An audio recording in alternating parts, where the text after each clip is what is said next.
नमस्कार, बहुत स्वागत है आपका। लगातार पिछले एक महीने से जो जंतर मंतर की तस्वीरें सभी टीवी चैनल्स पर और सोशल मीडिया पर काफ़ी ज़्यादा वायरल थी, वो कॉकरोच जनता पार्टी का था। आप लोगों ने देखा कि उस मंच पर किस तरीके का भाषण भी दिया गया, पर जो मुद्दा उठाया गया था शिक्षा को लेकर, शिक्षा के अंदर जो लगातार काफ़ी समय से धांधली हो रही है और जो शिक्षा मंत्री धर्मेंद्र प्रधान के इस्तीफे को लेकर जो है ये तेज हो चुकी थी। अब बीते दिन पहले हमने देखा कि जेपी नड्डा से मुलाकात हुई सौरभ दास की। अब हाल ही में जो कल की खबर आई उससे पूरे देश में कहीं ना कहीं खुशी की लहर नजर आई, क्योंकि जेनजी कहा जा रहा है कि जेनजी का प्रोटेस्ट था और जेनजी जो है सरकार के आगे झुक गई है। इसी मुद्दे पे हमारे साथ खास बातचीत करने के लिए किसान कल्याण परिषद के अध्यक्ष सुधीर त्यागी इस वक्त मौजूद है। आपसे मैं जानना चाहूंगी, आप भाजपा में भी काफी समय से रहे हैं, सरकार क्या लग रहा है कॉकरोच जनता पार्टी के जो ये प्रदर्शन चलता रहा, काफ़ी लंबे समय से आंदोलन चलता रहा, इसलिए सरकार झुकाव में आ गई या फिर कोई बड़ी इस पे भी रणनीति है? नमस्कार, मेरा सभी देशवासियों को आपके चैनल के माध्यम से देखिए, मैं आपको बता देना चाहता हूँ, ना सरकार झुकी है और ना युवा जीते हैं। अच्छा। ये हमारे माननीय प्रधानमंत्री जी की सूझबूझ से इस देश में जो अराजकता फैलने वाली थी उसको माननीय प्रधानमंत्री जी ने इस देश को जलने से बचा लिया है। बच्चे जो आंदोलन कर रहे थे, बच्चे तो आंदोलन जो कर रहे थे वो जंतर मंतर पर कर रहे थे और उनकी रोज़ मीटिंग चल रही थी नड्डा जी के साथ और जितेंद्र जी के साथ या पार्टियों के और मंत्रियों के साथ। इसमें दो राय नहीं थी कि इसको सुलझाने का काम किया जा रहा था। और जो आप बात कर रही हैं धर्मेंद्र प्रधान जी के इस्तीफे की, तो बहुत स्पष्ट बता देना चाहता हूं कि इस देश में कभी भी जब भी आंदोलन हुए हैं, आंदोलन तो सभी के अंत होते हैं, बिल्कुल, लेकिन ये सूझबूझ का अंत है। माननीय प्रधानमंत्री नरेंद्र मोदी जी का 2 बार नौजवानों से बात करी और जो असामाजिक तत्व थे और जो विदेशी ताकतें इसमें लगी हुई थीं कि भारतवर्ष को जलाने के लिए, ये उनको करारा जवाब दिया माननीय प्रधानमंत्री नरेंद्र मोदी जी ने। और रही बात धर्मेंद्र प्रधान जी की, तो उसमें आप ये मान लीजिए कि वो बहुत बढ़िया काम कर रहे थे। कोई नीट पेपर लीक कोई एक बार नहीं हुए हैं और जनता की बात सुनी, नौजवानों की बात सुनी, तो माननीय प्रधानमंत्री जी इस बात के लिए तैयार हुए। अगर नौजवान देश का ये चाहता है तो उन्होंने माननीय शिक्षा मंत्री जी का इस्तीफा मंजूर कर लिया। पर इतना समय क्यों लग गया जब मीटिंग्स चल रही थी? क्योंकि सोशल मीडिया पे हर एक वीडियो तो साझा हो ही रही थी कि क्या ज़मीनी हकीकत है, ज़मीन पर क्या किया जा रहा है, क्यों ऐसी अब ज़रूरत क्यों लगा? क्योंकि जब 20 तारीख को इतना बड़ा प्रदर्शन रखा गया कि संसद कूच करेंगे, ऐसी तमाम तस्वीरें सामने आई। मैंने भी वहाँ पे ग्राउंड रिपोर्टिंग करी, मेरे साथ भी कुछ ऐसी चीज़ें हुई, क्योंकि हमने देखा कि जो बाहर लोग घूम रहे थे, जो इस आंदोलन का हिस्सा बने हुए थे छात्र के नाम पर, उन्होंने किस तरीके से अभद्र भाषा का प्रयोग किया और किस तरीके से माहौल ख़राब किया। क्या सरकार इन चीज़ों का वेट कर रही थी? जबकि अब ये सारे उजागर हो चुके हैं कि उसमें से जितने भी लोग आए थे क्रिमिनल रिकॉर्ड है उन लोगों का। ये भी बताया गया है कि फंडिंग जो है बाहर से की गई थी। ये भी सामने आया कि जितने भी जंतर मंतर पे खाने डिलीवरी कर जा रहे हैं वो बांग्लादेश से आए जा रहे हैं, अलग अलग जगह से आए जा रहे हैं। क्यों सरकार अब तक चुप थी? अगर ये कदम उठाना ही था तो इससे पहले उठा ली थी सरकार। देखिए, मैं वही आपको बता देना चाहता हूँ, आप मेरी बात को शायद समझ नहीं रहे हैं। मैं आपको वही बात बता देना चाहता हूँ, धरना प्रदर्शन करना, आंदोलन करना, ये हर एक स्वतंत्र है इस देश में। आंदोलन के लिए, शांतिपूर्ण आंदोलन के लिए कभी भी कोई रोकने वाला इस देश में नहीं है। माननीय प्रधानमंत्री जी ने साजी सूझबूझ के साथ ये कदम उठाया। जो 20 तारीख का हुआ, तो आपने देखा नहीं क्या किस तरह से पुलिस वालों को भी चोटें आई हैं, पुलिस वालों को भी चोटें आई हैं, गाड़ी फूंकी गई हैं, पत्थरबाजी हुई है। तो मैं वही तो कह रहा हूँ, अराजकता फैलाने के लिए एक मिशन पे काम कर रहे थे। मैं इसमें किसी का नाम लेना नहीं चाहता हूँ और मैं युवाओं को भी धन्यवाद देना चाहता हूँ अपनी आवाज़ उठाने के लिए, शांतिपूर्ण आवाज़ उठाने के लिए, अपनी बात को मनवाने के लिए धरना प्रदर्शन करना चाहिए। क्योंकि कोई बच्चे, मेरे भी बच्चे थे, हो सकते हैं, दूसरे के बच्चे हो सकते हैं, बच्चे सबके बराबर हैं, बच्चे बच्चे होते हैं। लेकिन आपने देखे होंगे कि बच्चे नाबालिग भी थे, बुढ़े भी थे, बुजुर्ग भी थे और मुंह पे पट्टी बांध बांध के पथराव कर रहे हैं, आपने देखा होगा, आग लगा रहे हैं संपत्ति को, तो बच्चों ने तो, जो बच्चे थे उन्होंने तो ऐसा नहीं किया, उन्होंने तो हिंसा रोकने का काम किया है। तो मैं फिर आपसे कहना चाहता हूँ एक बार, ये प्रधानमंत्री की बड़ी सूझबूझ को मैं धन्यवाद देना चाहता हूँ कि उन्होंने अराजकता पूरे हिंदुस्तान में फैलने से बचा ली।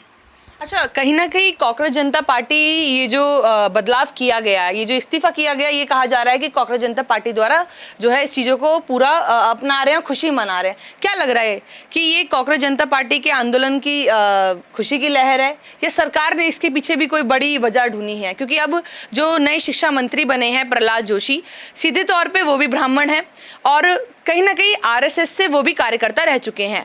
जिस मंच से ये नारे लगाए गए कि आरएसएस मुर्दाबाद, ब्राह्मणवाद से उनको आज़ादी चाहिए, अब बीजेपी द्वारा इस तरीके से एक नया शिक्षा मंत्री सामने ला दिया गया जो खुद ब्राह्मण है, जो खुद आरएसएस के कार्यकर्ता रह चुके हैं। क्या कहेंगे सर?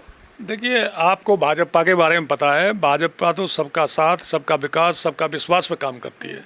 जातिवादी की राजनीति नहीं करती है भाजपा। सनातनी है, पूरा देश सनातन को मानने वाला है। इसमें ब्राह्मण की, ठाकुर की, जाट की, गुर्जर की, ये कहाँ से बात आ गई है? पर सर उस मंच से तो दिए गए ना, ये सारे नारे दिए गए उसी मंच से। किसने दिए नारे? जितने भी वक्ता आए थे, कुछ छात्रों के मन में यही सवाल था कि हमें अभी भी आज़ादी चाहिए। नहीं, आज मैं वही तो कह रहा हूँ। क्या दीपके ने कहा, वांगचुक ने कहा? पर जो अभिजीत दीपके हैं वो ध्रुव राठी का जो है समर्थन करते हैं, और ध्रुव राठी जो है आपको भी पता है कि वो हिंदुओं को जो है कहीं ना कहीं विरोध में है। तो अब आप ये बताइए, जो हिंदुओं के विरोध में है वो इस तरह की बातें सुन रहा है, वो हंस रहा है व्यक्ति, और वो ये कह रहा है कि हमें ब्राह्मणवाद से आज़ादी चाहिए। मतलब कहीं ना कहीं वो भी उन चीज़ों में शामिल है, अगर उनकी भागीदारी, उनकी विचारधारा को अगर आप देखें तो। देखिए, वो अब ध्रुव राठी की मैंने सुनी नहीं है, उसके निजी विचार हो सकते हैं, मैंने वीडियो देखी नहीं है। लेकिन इस देश में जो जातिवाद की राजनीति करते हैं वो कभी कामयाब नहीं होंगे। और रही बात ये राजनीति की, राजनीति करने का सबको मौलिक अधिकार है अपने अपने। अब जैसा ये कह रहे हैं कि राजनीति पार्टी बनेगी, ये बनेगी, मैं कह रहा हूँ अगर कोई गलत काम करे, कोई भी हो, मैं कह रहा हूँ उसमें कोई सी पार्टी का भी हो, कांग्रेस का हो, बीजेपी हो, सपा हो, बसपा हो, आम आदमी पार्टी हो, मैं कह रहा हूँ कि जो भ्रष्टाचार करेगा उसके साथ बिल्कुल कोई नरमी नहीं बरती जाती। सबके साथ न्याय होना चाहिए और एक साथ ये सब चीज़ें व्यवस्था लागू है। कोई अब तो है नहीं, 12 साल से बीजेपी की सरकार चल रही है, 12 साल से माननीय प्रधानमंत्री नरेंद्र जी के, मोदी जी के में एक भी कोई भ्रष्टाचार बता दीजिए। ये तो बच्चों का मन रखने के लिए माननीय प्रधानमंत्री ने जो फैसला लिया है और जो प्रधान जी ने फैसला लिया है, इन्होंने शिक्षा मंत्री जी ने, मैं उसका स्वागत करता हूँ, क्योंकि इस देश में आग लगने से बच गई है। असामाजिक तत्व ये चाहते थे, उपद्रव भी उन्होंने किया है, विदेशी ताकत लगी हुई थी। जो आप फंडिंग की बात कर रहे हैं तो कहीं ना कहीं से फंडिंग तो हो रहा था, नहीं समझे? वहाँ तो लोग पिज़्ज़ा भी खा रहे थे, 24 घंटे भंडारे चल रहे थे। तो ये सब चीज़ें मैं मानता हूँ, इसमें कोई दो राय नहीं है। लेकिन अब रही बात ये कि बहुत कुछ सोच समझ कर ये कदम उठाया है, और मैं नौजवानों को भी ये सलाह देना चाहता हूँ। अब बच्चे हैं तो मैं यही कहूँगा, सलाह है मेरी कि असामाजिक तत्वों के उसमें ना खेल के जो मुद्दा हो, बच्चों के हित का मुद्दा हो, अब उनकी सारी मांग सरकार ने मान ली है। तो वो एक मांग अभी भी ये रहती है, वो चाहते हैं कि पुलिस जो है उनसे आके माफ़ी मांगे। अब आपको लगता है कि इस पे काम होगा? देखिए, अब ये बड़े नेताओं की बात है, लेकिन मैं अपनी अंतरात्मा की आवाज़ से कहता हूँ, अगर पुलिस वाले ऐसे माफ़ी मांगने लगेंगे तो इस देश की जो व्यवस्था वो ख़राब हो जाएगी। अच्छा। नहीं समझे? पुलिस वाले नहीं पिटेंगे, वो भी किसी के लाल नहीं है, वो हमारे बच्चे नहीं हैं। ये भी तो किसान के, मजदूर के, सबके, बिजनेसमैन के, सबके बच्चे थे। तो ऐसे ही पुलिस में है, किसान के बच्चे हैं। कोई जाति पात से थोड़ी पुलिस बनती है या फोर्स बनती है। तो इसमें ये सब कहने की बात है, बाकी तो मैं नहीं कह सकता भाई, ये बड़े स्तर की बात है। लेकिन जहाँ तक मेरा मानना है, अंतरात्मा की आवाज़ में मैं कहना चाहता हूँ कि पुलिस को माफ़ी नहीं मांगनी चाहिए। ये मेरा कहना है। एक आखिरी सवाल रहेगा, एनटीए ने अपने 45 से ज़्यादा अधिकारी को जो है निलंबित कर दिया गया है, बर्खास्त कर दिया गया है, यानी कि परमानेंट हटा दिया गया है। दूसरा कि धर्मेंद्र प्रधान ने भी इस्तीफा दे दिया है। अब प्रहलाद जोशी नए शिक्षा मंत्री बने हैं। मैं जानना चाहूँगी, जो लोग रिजर्वेशंस का फ़ायदा उठाते हैं, क्या लग रहा है सिस्टम में इससे सुधार आ जाएगा? क्योंकि हम देखते हैं कि जनरल वालों की हालत ख़राब है इस समय सर, और जो रिजर्वेशन के नाम पे SC ST OBC जो 50% हो गया, 60% हो गया, वो भी उस कैटेगरी में घुस जाते हैं कि उनके पास रिजर्वेशन है। कहीं ना कहीं मुद्दा तो ये भी है ना सर कि रिजर्वेशन हट जाना चाहिए, जो कोटा मिलता है। देखिए, मैं आपके चैनल के माध्यम से और किसान का बेटा होने के नाते मैं ये अपील करना चाहता हूँ माननीय नरेंद्र मोदी जी से, इस भाजपा सरकार से, कि इस देश में आरक्षण को ख़त्म करें। आरक्षण दे आर्थिक आधार पे। अगर ब्राह्मण गरीब है तो उसको भी मिले, ठाकुर गरीब है तो उसको भी मिले, जाट गरीब है तो उसको भी मिले, ओबीसी को भी मिले, पिछड़े को भी मिले, दलित को भी मिले। लेकिन एक बात बताइए कि जो बरसों से व्यवस्था चली आई है, मैं ये कह रहा हूँ ये बच्चे जो आंदोलन कर रहे हैं इस पर उठाएं, आरक्षण ख़त्म करें। क्या दिक्कत है? आंदोलन जहाँ चलाना चाहिए तो उसमें गरीब हो या अमीर हो, कोई भी हो, जाति किसी जाति धर्म का हो, गरीब के आधार पर। और मैं कह रहा हूँ पूरे देश में एक प्रधानमंत्री जी लागू करें, सबको शिक्षा और सबको स्वास्थ्य ये फ्री करें, अनाज की बजाय शिक्षा और स्वास्थ्य फ्री करें माननीय प्रधानमंत्री नरेंद्र मोदी जी। मेरा कहना तो ये है। और जिस तरह से एकता दिखाई है नौजवानों ने, उस पर काम करें नौजवान, और सभी मिलकर सामने आए, कोई जातिवाद से ऊपर उठ के, कि जो गरीब हैं उनको सबको आरक्षण मिले, नहीं तो आरक्षण खत्म हो, सबको शिक्षा मिले और सबको स्वास्थ्य फ्री मिले। इस देश में ये लागू होनी चाहिए। और जनसंख्या नियंत्रण कानून आना चाहिए, जो चीज़ आने की है वो आनी चाहिए। हमारे दो का नारा उसको लगाना चाहिए। जैसे एक चुनाव लेकर आ रहे हैं पूरे देश में, ऐसे ही लेकर आए पूरे भारतवर्ष में लगनी चाहिए। ये 2014 में हमारी सरकार को लेकर आना चाहिए था, जो अब तक लेकर नहीं आए। मैं खुले मन से बोलना चाहता हूँ, इस पर काम करना चाहिए।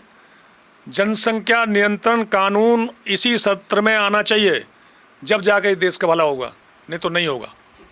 तो देखिए, जब ये मुद्दा उठाया गया, क्योंकि शिक्षा पे बात की गई, शिक्षा में लगातार धांधली की जा रही थी, ये मुद्दा उठाया गया और हर स्तर से जो है इसको दिखाने की कोशिश भी की गई।